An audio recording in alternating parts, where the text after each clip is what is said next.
Les textes liturgiques du mercredi 20 août 2025.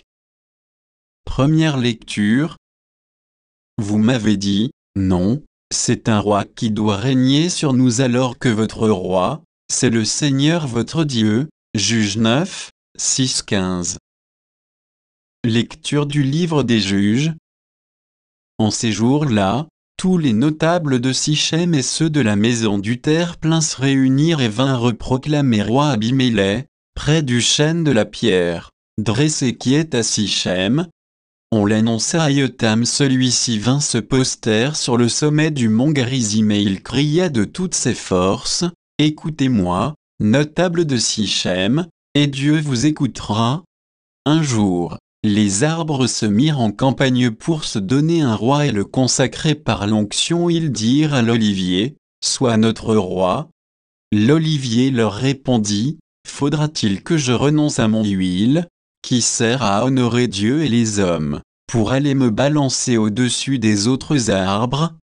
Alors les arbres dirent au figuier, « Viens, toi, sois notre roi. » Le figuier leur répondit, « Faudra-t-il que je renonce à la douceur et à la saveur de mes fruits, pour aller me balancer au-dessus des autres arbres ?» Les arbres dirent alors à la vigne, « Viens, toi, sois notre roi. » La vigne leur répondit, « Faudra-t-il que je renonce à mon vin, qui réjouit Dieu et les hommes, pour aller me balancer au-dessus des autres arbres ?» Alors tous les arbres dirent au buisson d'épines, « Viens, toi, sois notre roi. » Et le buisson d'épines répondit aux arbres, « Si c'est de bonne foi que vous me consacrez par l'onction pour être votre roi, venez vous abriter sous mon ombre, sinon, qu'un feu sorte du buisson d'épines et dévore jusqu'au cèdre du Liban. » Parole du Seigneur. Psaume 20, 21, 2, 3, 4, 5, 6, 7. Seigneur, le roi se réjouit de ta force, quelle allégresse lui donne ta victoire. Tu as répondu au désir de son cœur, tu n'as pas rejeté le souhait de ses lèvres. Tu lui destines bénédiction et bienfait, tu mets sur sa tête une couronne d'or. La vie qu'il t'a demandée, tu la lui donnes, de longs jours, des années sans fin. Par ta victoire, grandit son éclat, tu le revêts de splendeur et de gloire. Tu mets en lui ta bénédiction pour toujours, ta présence l'emplit de joie. Évangile. Ton regard est-il mauvais parce que moi, je suis bon? Matthieu 20, 1, 16. Évangile de Jésus-Christ selon saint Matthieu. En ce temps-là, Jésus disait à ses disciples cette parabole. Le royaume des cieux est comparable au maître d'un domaine qui sortit dès le matin afin d'embaucher des ouvriers pour sa vigne. Il se mit d'accord avec eux sur le salaire de la journée, un denier, c'est-à-dire une pièce d'argent, et il les envoya à sa vigne.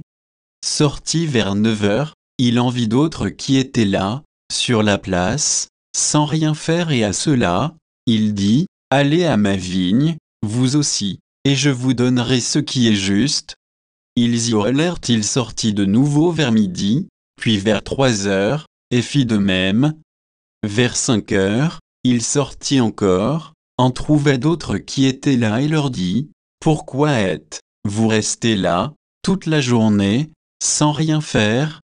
Ils lui répondirent, « Parce que personne ne nous a embauchés. » Il leur dit, « Allez à ma vigne, vous aussi. » Le soir venu, le maître de la vigne dit à son intendant, « Appelle les ouvriers et distribue le salaire, en commençant par les dernières pour finir par les premiers. » Ceux qui avaient commencé à 5 heures s'avancèrent et reçurent chacun une pièce d'un denier quand vint le tour des premiers. Ils pensaient recevoir davantage, mais ils reçurent, eux aussi, chacun une pièce d'un denier. En la recevant, ils récriminaient contre le maître du domaine, « Ceux-là, les derniers venus, n'ont fait qu'1 heure, et tu les traites à l'égal de nous, qui avons enduré le poids du jour et de la chaleur. » Mais le maître répondit à l'un d'entre eux, Mon ami, je ne suis pas injuste envers toi. N'as-tu pas été d'accord avec moi pour un denier? Prends ce qui te revient, et va-t'en. Je veux donner au dernier venu autant qu'à toi. N'ai-je pas le droit de faire ce que je veux de mes biens? Ou alors ton regard est-il mauvais parce que moi, je suis bon? C'est ainsi que les derniers seront premiers, et les premiers seront derniers. Acclamons la parole de Dieu.